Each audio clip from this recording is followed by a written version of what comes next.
Hello. ഞാൻ രാവിലെ എണീറ്റ് കേട്ടോ. ആദ്യം സ്കൂളിൽ പോകേണ്ട ദിവസമല്ലേ, നല്ല തണുപ്പല്ലേ, പുതച്ചു മുടിക്കിടന്ന് ഉറങ്ങാൻ തോന്നും. പക്ഷേ പറ്റത്തില്ലല്ലോ. ഞാൻ രാവിലെ എണീറ്റ് ബ്രേക്ക്ഫാസ്റ്റിനുള്ള കാര്യങ്ങളൊക്കെ ഇന്ന് ദോശ സാമ്പാറാക്കാമെന്ന് കരുതി. മാവ് ഞാൻ രാത്രിയിലേ ആട്ടി വെച്ചായിരുന്നു. ഞാനല്ല, അമ്മ ആട്ടി വെച്ചായിരുന്നു കേട്ടോ. അപ്പോൾ അത് ഞാൻ രാവിലെ അങ്ങനെ എടുത്ത് കലക്കി വെച്ചിട്ട് സാമ്പാറിനുള്ള പീസൊക്കെ ഞാൻ രാത്രി തന്നെ അരിഞ്ഞങ്ങ് വെക്കും കേട്ടോ. ഇപ്പോൾ രാവിലെ എനിക്ക് അത്ര എളുപ്പമാണല്ലോ. അങ്ങനെ അതൊക്കെ എടുത്ത് ഫ്രിഡ്ജിനെടുത്ത് സാമ്പാറിനുള്ള കാര്യങ്ങളൊന്ന് സെറ്റാക്കി വെച്ചു. കാര്യം ഇവിടെ ഒരാൾ ഉണർന്നു കഴിഞ്ഞപ്പോൾ എനിക്കൊന്നും നടക്കത്തില്ല. അതുകൊണ്ട് രാവിലെ തന്നെ പണിയെല്ലാം തീർക്കും. പിന്നെ സാമ്പാർ വെച്ചാൽ രണ്ടുണ്ട് ഗുണം.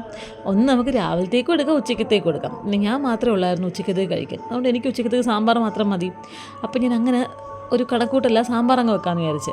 അങ്ങനെ സാമ്പാറൊക്കെ ഓൾമോസ്റ്റ് സെറ്റാക്കിയിട്ട് ഞാൻ അങ്ങനെ എടുത്ത് വെച്ചു കേട്ടോ. ഈ രണ്ടായിട്ടാണ് പച്ചക്കറി വെച്ചേക്കുന്നത്. വഴുതനങ്ങ തോനെയുണ്ട് കേട്ടോ. വേറെ ഒന്നുമല്ല, ഇവിടെ കിളിച്ച വഴുതനങ്ങ. അപ്പോൾ എനിക്ക് ഭയങ്കര ഇഷ്ടമാണ്. അപ്പോൾ ഞാൻ അത് മാറ്റി ഇങ്ങനെ ഒരുപാട് എടുത്ത് വെച്ചേക്കും. ഞാൻ തന്നെ അത് മുഴുവൻ കഴിക്കുകയും ചെയ്യും കേട്ടോ. അങ്ങനെ ബാക്കിയെല്ലാം സെറ്റാക്കി വെച്ചിട്ട് പിന്നെ നമുക്ക് ദോശ പരിപാടി അങ്ങ് തുടങ്ങാം. ദോശയുടെ മാവ് എനിക്ക് ആവശ്യമുള്ള എടുത്തു. ഇനി ഇവിടെ ഒരു 2-3 ദിവസത്തേക്ക് ദോശയായിരിക്കും കേട്ടോ. അങ്ങനെ ഞാൻ മാവാട്ടി വെക്കുന്നത്. സത്യം ദോശ ഒരു അനുഗ്രഹമാണ്. കാരണം നമ്മൾ പിള്ളേരുള്ളവർക്ക് പെട്ടെന്ന് ഉണ്ടാക്കുന്ന ബ്രേക്ക്ഫാസ്റ്റ് ദോശയാണല്ലോ. അതുകൊണ്ട് ദോശ എനിക്ക് എപ്പോഴും ഒരു അനുഗ്രഹമായിട്ടാണ് തോന്നുന്നത് കേട്ടോ.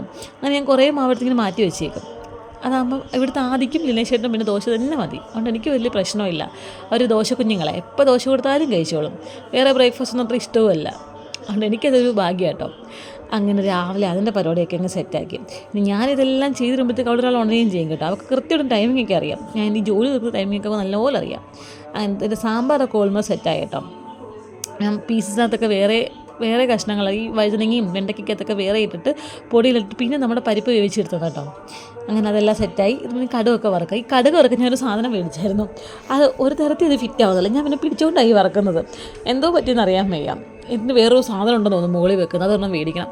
അങ്ങനെ അതെല്ലാം സെറ്റാക്കി കടുകും വറുത്ത് ഒഴിച്ചിട്ട് അപ്പോഴേക്കും എൻ്റെ പുത്രി അവിടെ കരഞ്ഞു തുടങ്ങിയിട്ടുണ്ട്. കരഞ്ഞല്ല, ഇവിടെ കളിച്ചു തുടങ്ങിയിട്ടുണ്ട്. ഞാൻ നേരെ പോയി അതിനെയും എടുത്ത് കേട്ടോ. എടുത്ത് നേരെ ആദ്യം വിളിക്കാൻ പോവാം. ഇവളെയും കൊണ്ട് ആദ്യം വിളിക്കാൻ പോയി രണ്ടുണ്ട് ഗുണം. ആദ്യക്ക് പിന്നെ വലിയ നിർബന്ധം കാണത്തില്ല, പെട്ടെന്ന് എണീക്കുകയും ചെയ്യും, വലിയ മൂഡ് ഓഫ് ആയിരിക്കത്തില്ല. അങ്ങനെ അവിടെ അനിയത്തിയും ചേട്ടനും കൊണ്ട് നല്ല കളി നടക്കുക. ഇനി ഞാൻ പിന്നെ അവരെ ഹാളിൽ കൊണ്ട് കിടത്തിയിട്ട് ആദ്യം അങ്ങ് ഏൽപ്പിച്ചു കൺമണീനെ കേട്ടോ. പിന്നെ ആദ്യത്തെ സ്നാക്സൊക്കെ റെഡിയാക്കി വെക്കാം. അവൻ എപ്പോഴും മറ്റേ ബിസ്ക്കറ്റൊക്കെയാണ് കൊണ്ടുവന്നത്. അപ്പോൾ ഞാൻ വിചാരിച്ചു മുന്നിൽ ഫ്രൂട്ട്സ് കൊടുത്തതാണ്. അങ്ങനെ പപ്പായും ഓട്ടമലോണും ഒക്കെ കൊടുത്തുവിടുക കേട്ടോ. നമ്മുടെ സ്നാക്ക് ബോക്സൊക്കെ സെറ്റാക്കി വെച്ചു. ആദ്യം കുളിച്ച് കുട്ടപ്പനാക്കി ഫുഡ് കഴിക്കാനും ഇരുത്തിയിട്ടുണ്ട്. പിന്നെ ആദിച്ചേട്ടനാണെങ്കിൽ ഒറ്റയ്ക്ക് കഴിക്കാമെന്നാണ് പറഞ്ഞത്. അവൻ്റെ ഫ്രണ്ട്സൊക്കെ വീഡിയോ കാണും അത്രേ. അപ്പോൾ ആ വീഡിയോ കാണുമ്പം ഞാൻ വാരി കൊടുക്കുന്ന നാണക്കേടാണെന്ന്. അങ്ങനെ അത് സ്വന്തമായിട്ട് കഴിക്കും കേട്ടോ. ഞങ്ങളവിടെ നിന്ന് പറയുകയും ചെയ്യുന്നുണ്ട്. ഇതൊക്കെ അവൻ്റെ അച്ഛനും അവനെ കളിയാക്കുമോ സ്വന്തമായിട്ട് ഫുഡൊക്കെ കഴിക്കുന്നതിന്. അങ്ങനെ അവർ പോകാൻ റെഡി ആയിട്ട് ഇറങ്ങി കേട്ടോ. അപ്പോൾ ഞാൻ ഇവർ കഴിക്കുന്ന സമയം കൊണ്ട് കണ്ണമ്മയെ കുളിപ്പിച്ചായിരുന്നു. അപ്പോൾ ഓക്കെ, ബൈ, നാളെ കാണാം.